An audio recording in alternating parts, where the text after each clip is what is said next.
Welcome to public TV news బులెటిన్ల ముందుగా headlines. Warangal hospital వారి ఉచిత ఆరోగ్య శిబిరం 1000 మంది ప్రజలకు ఉచిత మందులు రక్త పరీక్షలు నిర్వహించారు.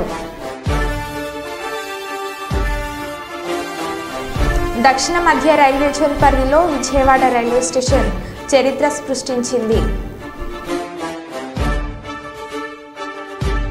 ఉభయ తెలుగు రాష్ట్రాల్లో గణేష్ నవరాత్రులు ఘనంగా జరుగుతున్నాయి.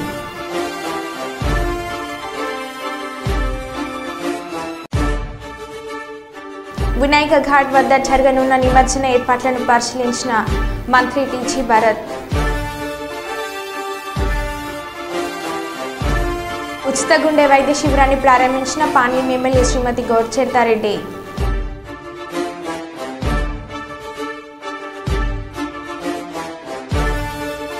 కాకినాడ జిల్లా జగ్గంపేట మహిళా ఆత్మరక్షణ శిక్షణ తరగతులు ఝాన్సీరాణి చిల్లెలం కామందుల పాలిట కలికాలం. మంచిర్యాల జిల్లా మందమరి ఏఐటియుసి యూనియన్ కార్యాలయంలో ప్రెస్ మీట్.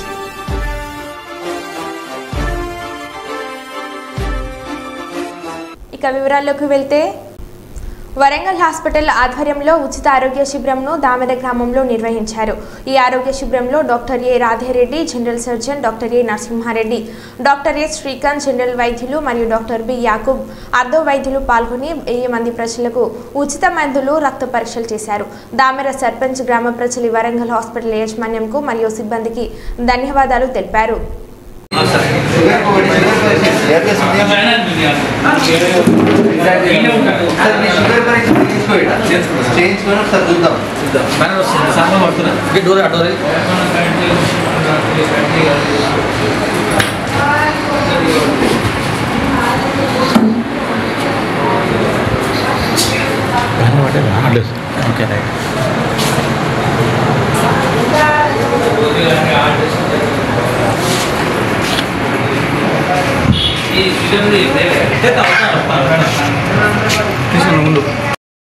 అత్యుత్తమ ఆదాయం సాధించడంలో దక్షిణ మధ్య రైల్వే జోన్ పరిధిలోని విజయవాడ రైల్వే స్టేషన్ చరిత్ర సృష్టించింది.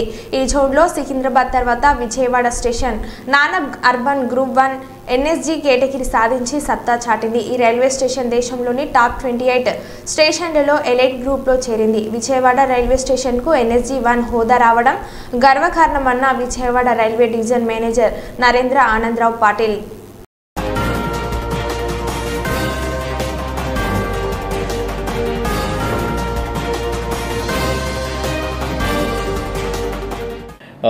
Vijayawada Railway Division is having world-class facilities, and the IGBC has Indian Green Building Council has given him the platinum rating. We are striving very hard to provide facilities. Newly trained coach restaurants have been provided. We had made it Divyangjan friendly. Even the Andhra Pradesh state government has given the best tourist friendly station award to Vijayawada railway station. Vijayawada railway station is a hub of activity with around 250 passenger trains and around 80 goods trains running across Vijayawada railway station. Vijayawada junction is one of the biggest junction and the busiest junction in the country, and it is a gateway for connection of south with the western part of the country, with the northern part of the country, and with the eastern part of the country. By virtue of that, the geographical position and the operations involved, Vijayawada junction is growing in leaps and bounds, and it has now attained a revenue of more than 500 crores. In future, there are plans for redeveloping Vijayawada railway station. The plans are being handled by the RLDA, and this will further enhance the facilities of Vijayawada railway station and make it into a truly world-class station. ఉభయ తెలుగు రాష్ట్రాల్లో గణేష్ నవరాత్రులు ఘనంగా జరుగుతున్నాయి. ముఖ్యంగా హైదరాబాద్లో చూసుకున్నట్లయితే ఖైరతాబాద్ బడా గణేష్ విగ్రహం గురించి చెప్పవలసి ఉంటుంది. గణేష్ ఉత్సవ కమిటీ ఈసారి 70 ఏళ్లు పూర్తయిన సందర్భంగా 70 అడుగుల గణేష్ విగ్రహాన్ని నెలకొల్పడం జరిగింది. ఉభయ రాష్ట్రాల నుంచి కాకుండా మహారాష్ట్ర, కర్ణాటక, తమిళనాడు నుంచి కూడా భక్తులు అధిక సంఖ్యలో పాల్గొని గణేష్ని సందర్శించుకోవడం జరిగింది. ఖైరతాబాద్ మెట్రో స్టేషన్ నుంచి క్యూ లైన్లో భక్తులు ఖైరతాబాద్ గణేష్ని దర్శించుకోవడం జరుగుతుంది. 8వ రోజు శనివారం శనివారం కావడంతో సుమారు 1,00,000 మంది భక్తులు గణేష్ని దర్శించుకోవడం జరిగింది. ఆదివారం ఆఖరి రోజు కావడంతో భక్తులు తాకిడి ఎక్కువగానే ఉండవచ్చు.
గుంటూరు జిల్లా ప్రతిపాడు నియోజకవర్గం కాకుమాను మండలం పెద్దివారిపల్లెం గ్రామంలో వినాయకుడి నిమజ్జన కార్యక్రమం ఘనంగా జరిగింది. ఈ కార్యక్రమంలో గ్రామంలోని మహిళలు పెద్ద ఎత్తున పాల్గొని వినాయకుడికి పూజా కార్యక్రమాలు నిర్వహించి వినాయకుడిని గ్రామ వీధిలో ఊరేగింపు నిర్వహించి అప్పోపురం కెనాల్లో నిమజ్జనం చేశారు. ఈ కార్యక్రమంలో మహిళలు, గ్రామ ప్రజలు తదితరులు పాల్గొన్నారు.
వాళ్ళందరూ ఒకసారి రమ్మన్లా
మందమరి ఏఐటియుసి యూనియన్ కార్యాలయంలో ప్రెస్ మీట్ కార్యక్రమం నిర్వహించడం జరిగింది.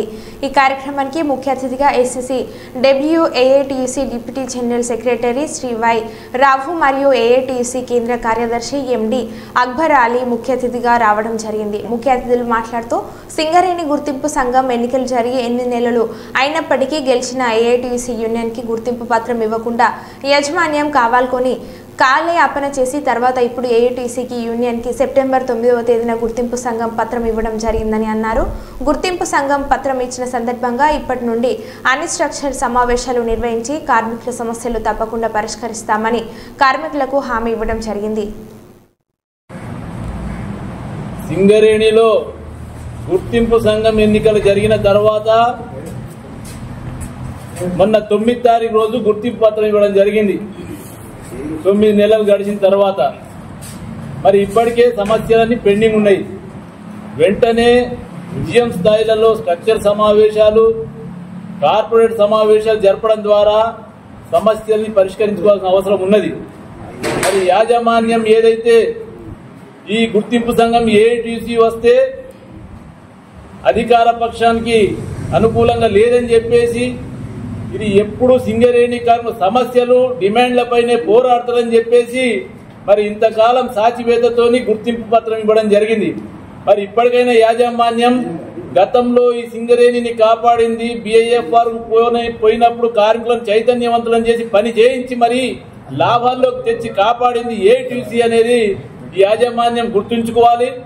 మరి ఏఐటీసీ వల్లనే ఈ రోజు సింగరేణిలో ఈ రకంగా అభివృద్ధి జరిగింది, రక్షించబడ్డది. కాబట్టి అది మర్చిపోయి ఈ ఏఐటీసీ వస్తే ఎంతకాలం సమస్యలని, డిమాండ్లని, హక్కులని పోరాడతారని చెప్పేసి ఏదైతే ఆలోచిస్తుందో యాజమాన్యం, ఆ హక్కులు ఇవ్వడం ద్వారానే కార్మికులు ప్రశాంతంగా పనిచేస్తారు. హక్కులు ఎగవేసినన్ని రోజులు కార్మికులు ఈ రకంగానే ఉంటారు. కాబట్టి లేదంటే రానున్న రోజులలో పోరాటాలకు తెగుపడతారు. కాబట్టి యాజమాన్యం ఏవైతే పెండింగ్ సమస్యలు ఉన్నాయో మేము చాలా వరకు మేనిఫెస్టోలో ఇచ్చినాం. మరి ఆ మేనిఫెస్టో ప్రకారం దాన్ని పనిచేయాల్సిన అవసరం ఉంది, ఆ హక్కులన్నీ తీర్చాల్సిన అవసరం ఉన్నది.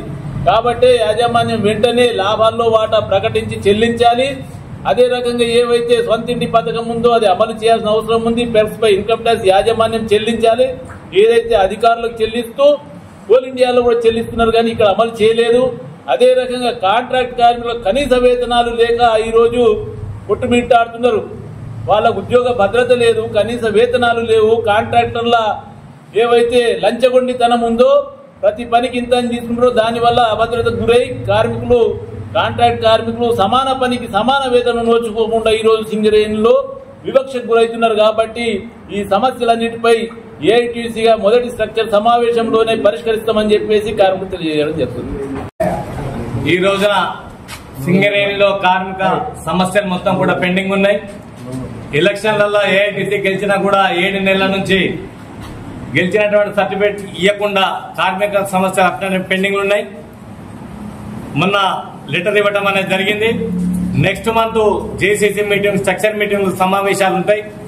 దాంట్లో కార్మిక సమస్యల మీద ఏఐటీసీ గలమెత్తుంది. అక్కడ తప్పనిసరిగా ఈనాడు ఉన్నటువంటి ప్రాబ్లమ్స్ ఏవైతే అవన్నీ కూడా సాల్వ్ చేస్తాం. కార్మికులకి సొంత ఇంటి పథకాన్ని ఇంప్లిమెంట్ చేయాలని చెప్పేసి ఫస్ట్ మీటింగ్ లో మాట్లాడడం అనేది జరుగుతుంది. అదేవిధంగా కార్మికులకు వచ్చినటువంటి లాభాల్లో 35% ఇవ్వాలని చెప్పేసి ఆ డిమాండ్ పెట్టడం జరుగుతూ ఉన్నది.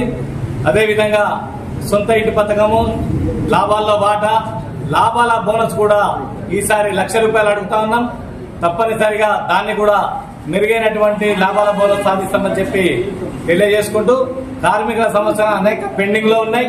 అదేవిధంగా ఈపీ ఆపరేటర్లకు సంబంధించినటువంటి గ్రేడ్స్ మొత్తం కూడా ఆపడం అనేది జరిగింది.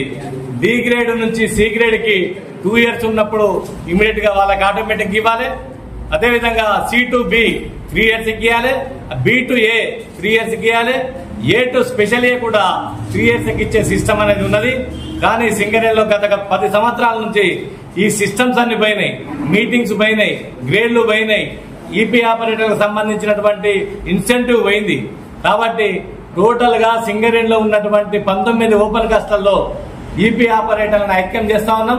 ఈ సింగరేణి యాజమాన్యానికి రేపు జరిగేటటువంటి మీటింగ్ లో ఈ ప్రాబ్లమ్స్ అన్ని సాల్వ్ చేయాలి. ఇప్పుడు ఆపరేటర్లకి రావాల్సినటువంటి గ్రేడ్స్ మొత్తం కూడా ఆగిపోయినాయి. వాళ్ళకి టైం బౌండెడ్ గా గ్రేడ్స్ ఇవ్వాలని చెప్పి ఏఐటీసీ డిమాండ్ పెడతా ఉన్నాం.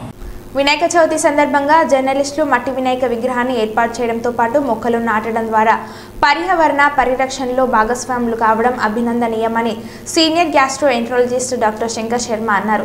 కర్నూలు నగరంలోని జిల్లా సమాచార పౌర సంబంధాల శాఖ కార్యాలయం ఆవరణలో ఉన్న మీడియా సెంటర్ వద్ద ప్రాతికేయ గణపతి ఉత్సవ సమితి ఆధ్వర్యంలో ఏర్పాటు చేసిన వినాయక విగ్రహం వద్ద ఆయన అన్నదాన కార్యక్రమాన్ని నిర్వహించారు. ఈ సందర్భంగా జరిగిన సమావేశంలో senior gastroenterologist doctor Shankar Sharma మాట్లాడుతూ వినాయక చవితి సందర్భంగా ప్రతి ఒక్కరూ మట్టి వినాయక విగ్రహాలను ఏర్పాటు చేసి పర్యావరణ పరిరక్షణకు పాటుపడాలని వివరించారు.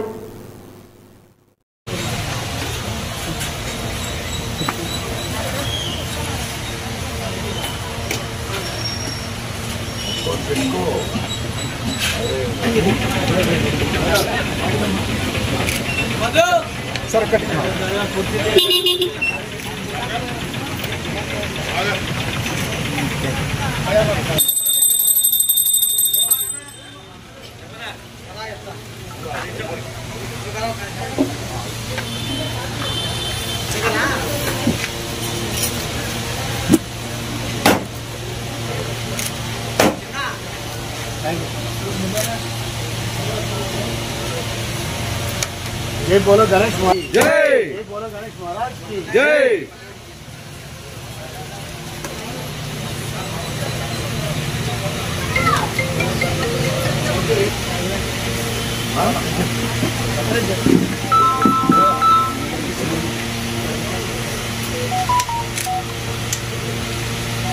सर जुड़न सर सर अट्ला ओके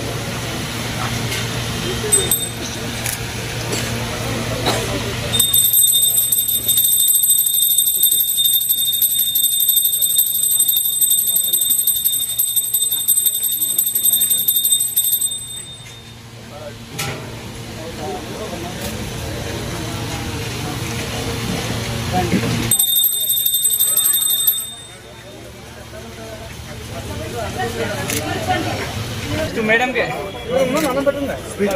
सर नमस्ते फस्ट देवता को थैंक यू सर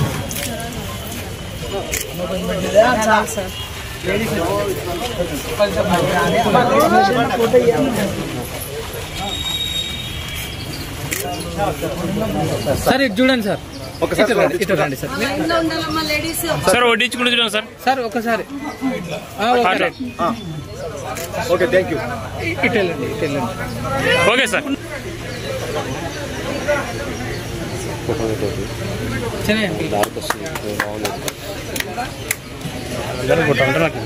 రామకృష్ణ దగ్గర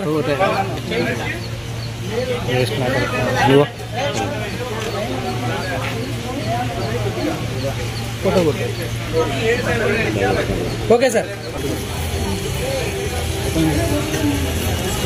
ఓకే ఈ లోడ్ పన్ను కూడా సార్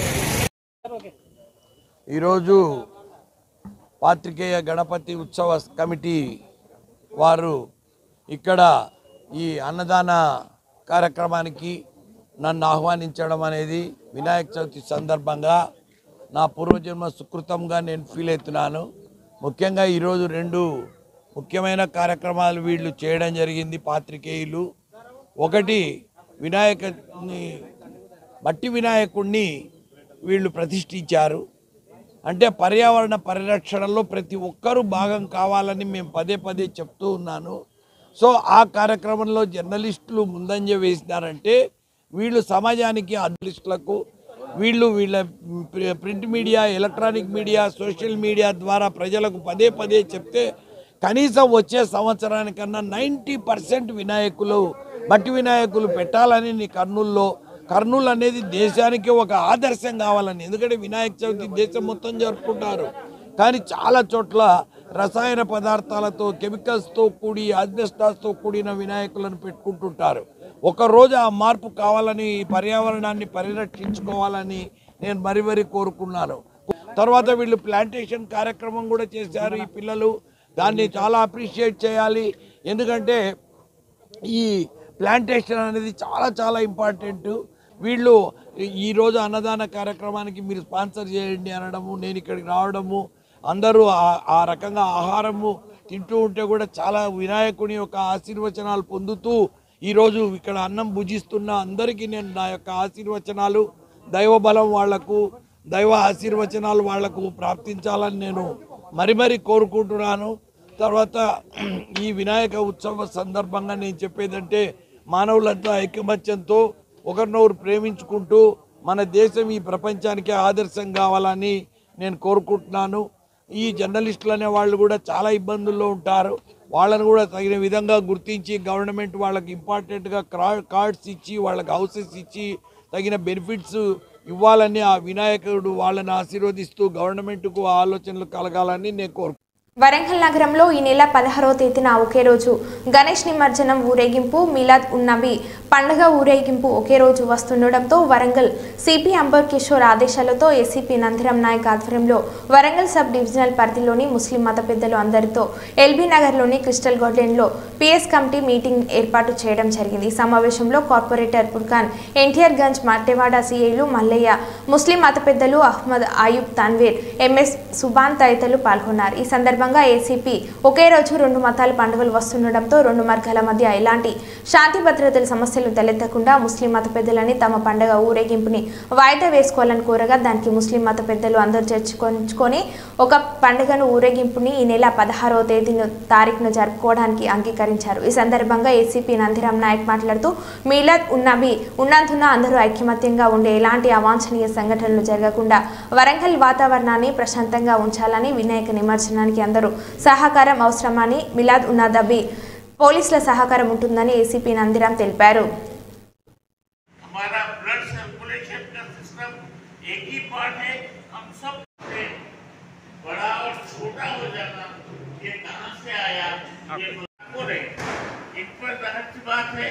एक बेहतरीन शहरी होने के नाते और बिलखुसूस मुसलमानों को विनायक के प्रोग्राम जब भी अपना मिलादुल नबी हो तो रमजान हो तो बकरीद हो तो कुछ मिल के आते रहते, इधर जो भी मिल के आते रहते हैं। जब पीस मीटिंग लगा के जो भी वरंगल के पुलिस बेहतरीन जो भी काम करते हैं, कभी भी बेहतरीन मुसलमानों की बुला के मीटिंग लगा के अच्छा आज वरंगल में जो भी गड़बड़ नहीं सका आराम से रहना, बल्कि सब दो इधर हिंदू भाई को इधर मुसलमान भाई को बुला के हर ईद को बुला के होगा पीस मीटिंग लगा के उनके ख्यालात बोल के जो भी अच्छा मेंटेन कर रहे हैं। आज तक अल्हम्दुलिल्लाह वरंगल सिटी में ना हिंदू भाई मुसलमान भाई सब मिलहाल के का आज जो भी है अमन सुकून से वो से ईद हो तो उनके विनायक निमित्त होते कुछ भी काम लेके चल रहे, उनको हम सपोर्ट कर रहे हैं, हम उनको सपोर्ट कर रहे हैं। आज तक अल्हम्दुलिल्लाह उसे गड़बड़ कुछ भी नहीं है। आज अल्हम्दुलिल्लाह अल्लाह ताला से दुआ कर रहा हूँ मैं, ऐसा कभी भी नहीं आना, बल्कि आज आप जो मीटिंग लगा है पीस मीटिंग सब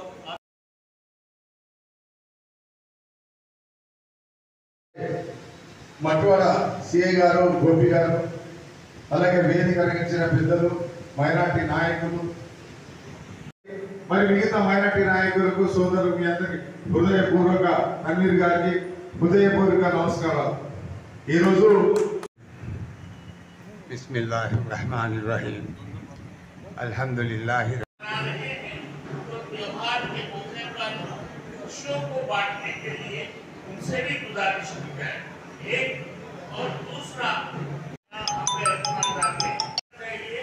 तो मुसलमानों ने बताया कि कितनी खूबसूरती के साथ इन पर दहक बात है। एक बेहतरीन शहरी होने के नाते और बिलखुसूस मुसलमानों को बड़ा और छोटा हो जाना ये कहाँ से आया, ये పండుగ ఉన్నది. అదే రోజు ముస్లిం సోదరులు సెలబ్రేట్ చేస్తున్నటువంటి మిలాద్ నబీ ఫెస్టివల్ కూడా అదే రోజు రావడం జరిగింది. ఈ రెండు పండుగల యొక్క ప్రధానమైనటువంటి లక్షణము ప్రొసెషన్ తీసేటువంటి పండుగలు కాబట్టి మేము మా పోలీస్ డిపార్ట్మెంట్ తరఫున మా ముస్లిం సోదరులకు మరి 16వ తారీఖు బదులు 19వ తారీఖున మిలాద్ నబీ పండుగను సెలబ్రేట్ చేసుకోండి అని చెప్పేసి రిక్వెస్ట్ చేయడానికి ఇక్కడ మీటింగ్ పెట్టాము. మా ముస్లిం సోదరులందరితో కూడా మాట్లాడడం జరిగింది. వారందరూ కూడా మాకు హామీ ఇచ్చారు. 19వ తారీఖున మరి మిలాద్ నబీ పండుగ సెలబ్రేట్ చేసుకుంటారని చెప్పారు. సో సో 16వ తారీఖున గణేష్ నిమజ్జనం అన్ని ఏర్పాట్లన్నీ కూడా చేయడం జరుగుతుంది. గణేష్ నిమజ్జనం 16వ తారీఖు అయిపోయిన తర్వాత 19వ తారీఖు సేమ్ అదేవిధంగా మేము మంచి బందోబస్తు అని ప్రశాంతమైనటువంటి వాతావరణంలో మిలాద్ నబీ పండుగ జరుపుకునే విధంగా మరి మా పోలీస్ డిపార్ట్మెంట్ తరఫున కూడా వాటిని సహకరిస్తాం. మరో బులెటిన్లో మళ్ళీ కలుద్దాం. Stay tune.